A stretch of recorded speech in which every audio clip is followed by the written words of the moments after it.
Hey everyone, welcome back to the channel. My name is Matt and this is Secondhand Home Theater. And I have been looking for a home theater processor to put here in my home theater for most of the year, almost all of 2025. And here in this video today, we're going to talk about how I actually found one that showed up and actually works for my home theater. And that home theater processor is the Integra DHC 40.2. And we're going to talk about that here in this video today. I'm going to give you a little bit of background information, give you some first impressions, things I liked so far, some things that maybe, could be done better, or things that I don't like so far. And then ultimately at the end of the video, let you know if this new processor is an endgame level item for me here in my home theater and for the early 2010s endgame level build that I am trying to accomplish here in my home theater. So that's what we're doing here in this video today. So yeah, with all that out of the way, let's talk about this Integra 40.2 home theater processor. Now, just a little bit of background information. I will throw some spec stuff up here on the screen. The long and short of it on this is a more entry-level, budget-friendly kind of home theater processor by Integra from the early 2010s. I think this is somewhere around 2010, 2011-ish, kind of on the time frame for it. And it is, like I said, the more budget entry-level version of their processor because it did have a bigger sibling that is the 80.2 processor.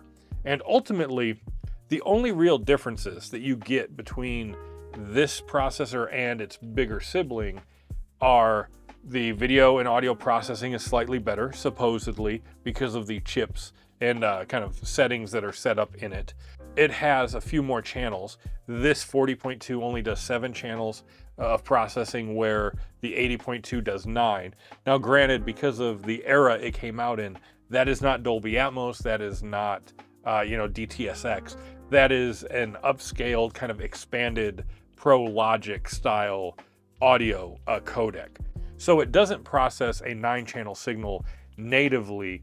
It upscales a 7 or a 5-channel signal into the expanded channels there. And while they may have height channels or wide channels, they're not going to be dedicated like overhead Dolby Atmos or anything like that. But it did have a few extra channels on that 80.2 versus the 40.2. And then the last thing, which doesn't really make much of a difference for me, but some other people who may be interested in one of these processors may, want this. The 80.2 had balanced XLR outputs as well as the RCA outputs, where the 40.2 only has RCA outputs for your amplification. But other than that, there's really not much else difference. The settings and all the internal menus and setups and everything you can do are pretty much the same across the board between the two of them. Everything, all the stylings and button layouts and everything, and the core of the components are pretty much all the same, save for those few little differences.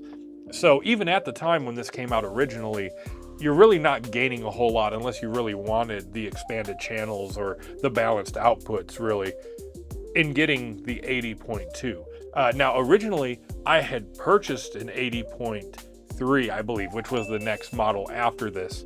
Originally, that was the very first processor I bought earlier this year after selling my Emotiva, and that one had the HDMI board issue, which I'll talk more about here in a minute. That plagued a lot of these Integra receivers and processors.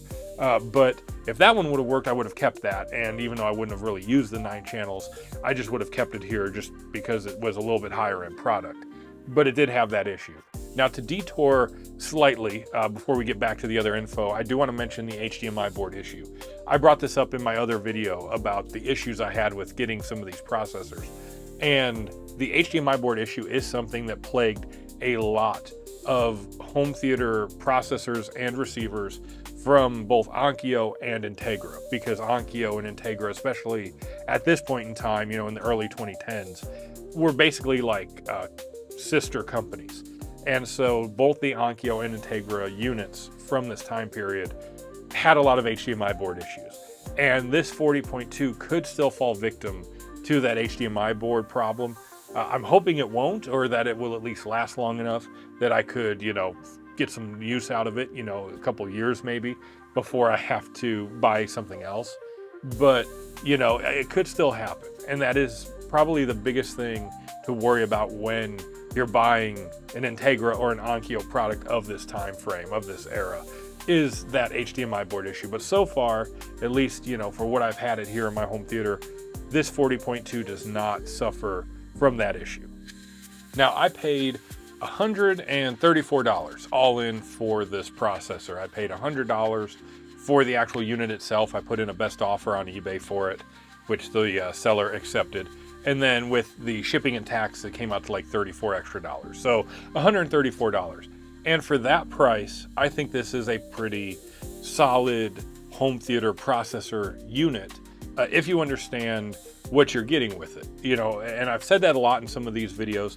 You have to understand what you're getting into with units of this age, you know, for your setup, because you're not going to have Dolby Atmos, you're not going to have DTSX, you're not going to have HDR and 4K support, you know, nothing like that. So as long as you understand what you're getting with just a standard 7-channel output with, you know, HDMI like 1.4 on there, and, you know, 1080p upscaling or 1080p resolution, if it's set properly, you know, then you'll be fine, you know, with something like this.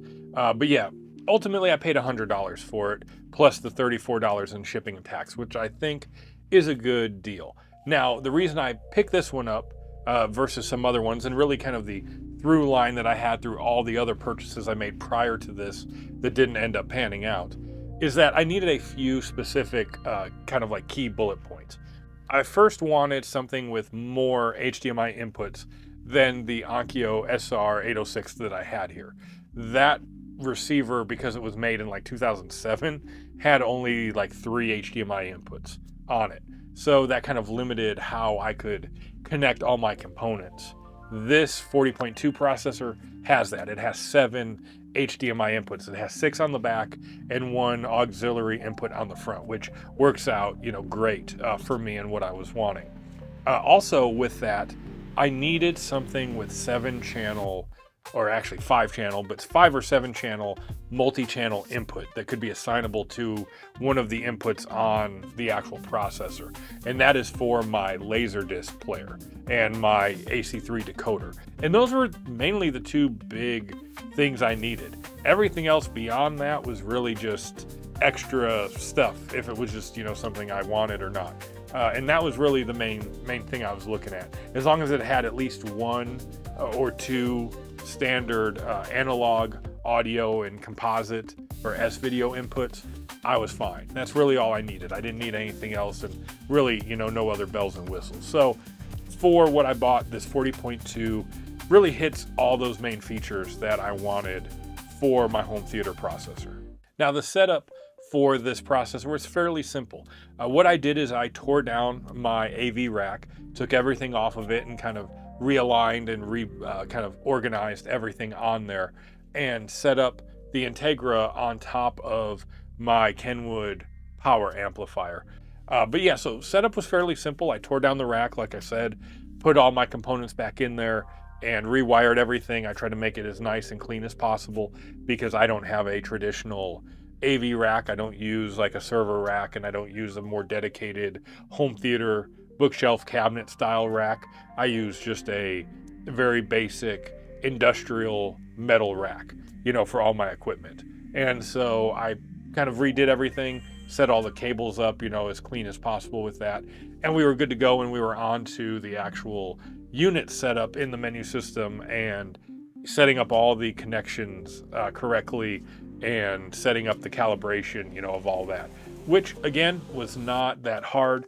Took me maybe about an hour total to get all my connections set up properly. I relabeled a bunch of my connections on there and set everything up the way I wanted to get it set up on here, and then did a quick, you know, audio calibration for all my speakers, and we were good to go. And like I said, that took about an hour, and then with the teardown, it took me maybe about like 2 hours or so, 2.5 hours there to just get everything done and set up here in my home theater.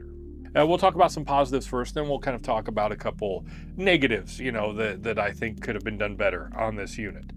Now for the positives, audio and video reproduction are extremely solid, especially on the video side for the analog sources, which was a big thing for me, that I wanted a processor that wasn't going to have undefeatable scaling issues.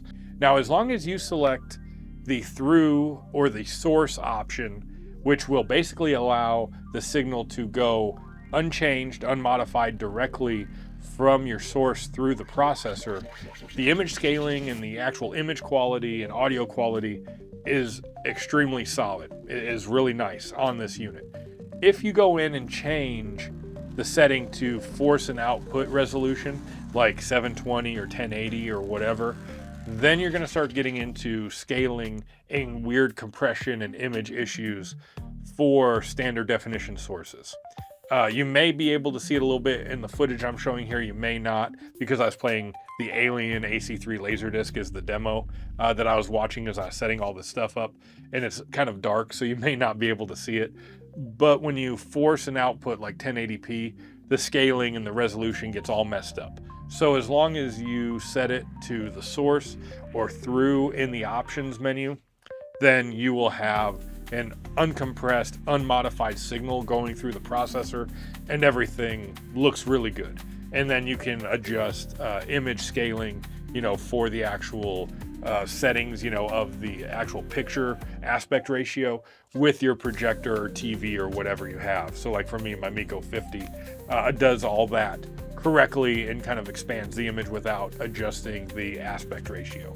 So that is really good. And like I said, the audio is also really good. I think that's down to not having internal amplification. It goes straight through my Kenwood audio amplifier, and everything sounds really, really good across the board with every kind of source that I was using to test it out.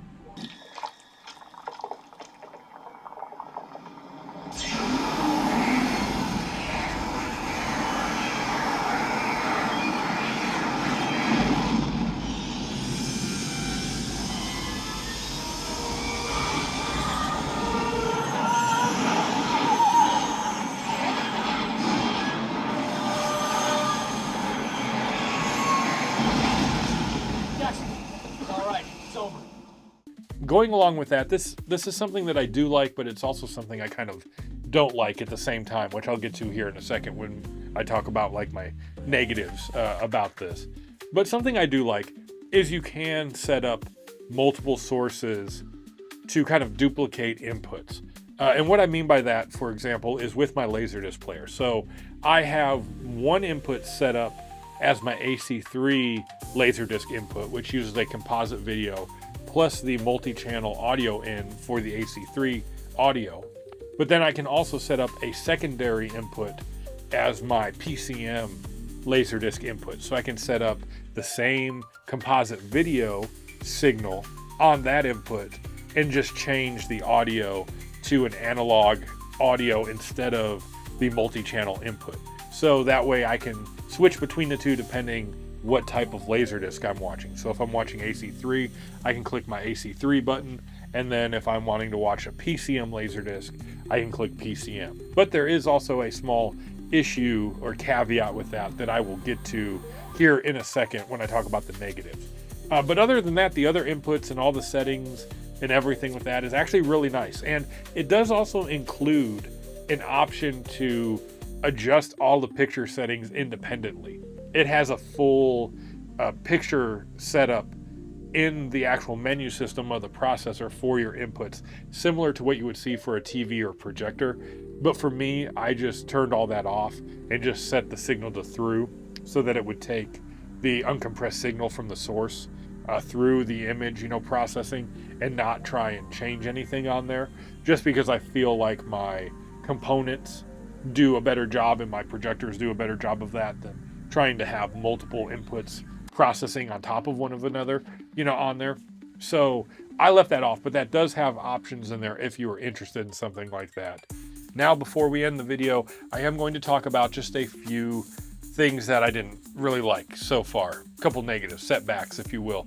The first thing is with the actual custom labels and customized inputs that are on here. One thing I will give the Emotiva processor kind of props for that I really did like is that processor allowed you to take any source, audio or visual source, and create a custom input for it through, like, I think it's got like 20 inputs or something that you could customize, selections in the menu. And that's really nice because then you can duplicate sources and really play around and get down to really specific setups. This processor here does not do that in full like how the Emotiva did. This one gives you just a standard like DVD, Blu-ray input, VCR input, TV input, game input, PC, and it's kind of pre-labeled. And you have to make sure the connections are set up in a certain way so that you can use them for those dedicated inputs. And it does get a little bit tricky with like HDMI or certain composite inputs if they're trying to use the same one, if that makes sense, because of the way they're set up in the system.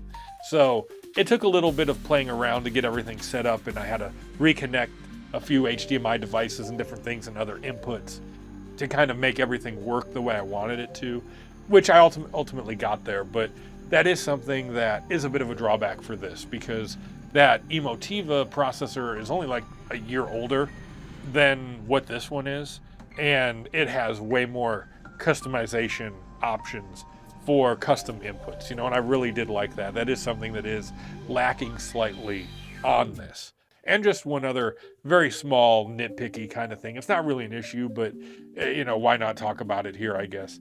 And that is the volume display does not come up on the screen when you're changing the volume. And that is something that does annoy me, because I don't like to have to look to the back of my room to see what volume level I'm on, and may not bother other people. And there may be a setting that I need to change to get it to show up on the actual on-screen display. But other than that, there's really no major glaring issues, save for kind of the customized input setup, which again may not be much of an issue for some people. But for me, seeing how the Emotiva processor had fully customizable inputs, it is a bit of a letdown that this does not have that. Now, I guess here at the end of the video, there's only one other thing to mention, and that's to answer the question, is this going to be an endgame level item for me here in my home theater? And I guess this is a bit of a cop-out answer. I'm kind of fence riding here, but the answer is maybe. And the reason I say that is, for what I paid for this processor here, like $100 plus the shipping, so like $134, $135 all in on it. That's a pretty good value, and it hits and ticks all the boxes of stuff I wanted in my home theater processor. However, there are a few other options that, granted, are a little bit newer than this, that I would like to maybe get that would be an endgame level item for me. And the one I was really looking forward to trying to get, and I was constantly outbid, or the price just exceeded what I was willing to pay, is a JBL synthesis unit. It's a JBL SDP25. That's really one that I'm actually truly looking for as an endgame level item. I think if I got that, that would be kind of the end game level for me for my current setup with what I have. This one is nice, but I think that would be kind of the true end game for me. But where it sits right now, I think this Integra unit is probably end game enough for me at this point in time. And so long as the HDMI board issues don't creep up on it and everything seems to work fine, I think for the price I paid, unless I could find one of those JBL units for about the same price, like $100 out there somewhere, this is probably going to be the end game level item for me for my home theater at this point in time here in 2025. And so with that, I want to say thank you. We're at the end of the video. Thank you, everybody, for watching the video, staying through to the end. I'm sure this was another kind of longer form video because I had a lot to talk about. I really do appreciate it. If you have any comments about this video, or, let me know what kind of home theater processor you guys have, if you have one in your home theater, leave a comment down below. I love interacting and hearing from all you guys, on these videos. I really do enjoy that. I may not reply to every comment, but I do read all of them when they come in. And yeah, I also want to say thanks to everyone who subscribed. I'm over 2,800 subscribers, as I say in all my videos, slowly, steadily kind of pushing closer to 3,000. So I'm really, looking forward to hitting that hopefully by the end of the year. So if you enjoy the content, definitely consider subscribing, leaving a like on the video, leaving a comment. I really do appreciate it. And we are finally done with this video. So with that, I'm going to say goodbye. Thank you again to everybody. And I will see you the next time in the next video right here on Secondhand Home Theater. Thank you, and I'll see you next time.